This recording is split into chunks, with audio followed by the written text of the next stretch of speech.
আসানসোল শহরে টোটোর সমস্যা মেটাতে তৃণমূল শ্রমিক সংগঠনের পক্ষ থেকে আসানসোল রাহালেন পার্টি অফিসে টোটো চালকদের নিয়ে এক গুরুত্বপূর্ণ বৈঠক করা হয়। উপস্থিত ছিলেন শ্রমিক নেতা রাজু আলুওয়ালিয়া। ডেপুটি অভিজিৎ কটক জানান যে শহরের বুকে যারা টোটো চালাচ্ছে তাদের লাইসেন্স রুট নির্ধারিত করে দেওয়া, এই বিষয়ে আরটিওর সঙ্গে কথা বলে সমাধান করবেন।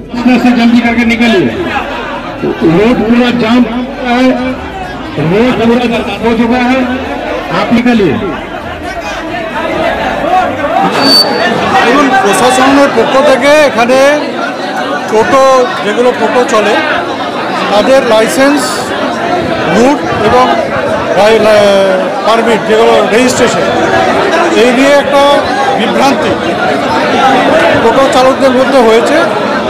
সেই বিষয়ে আমরা প্রশাসনের সাথে কথা বলার জন্য আমাদের ট্রেড ইউনিয়ন আছে আইটিডিউসি, আমরা প্রশাসনের সাথে কথা বলব এবং নানা রকম যে বিভ্রান্তি ছড়াচ্ছে সেই বিষয়ে আমরা আলোচনা করে সুষ্ঠু সমাধান চাই।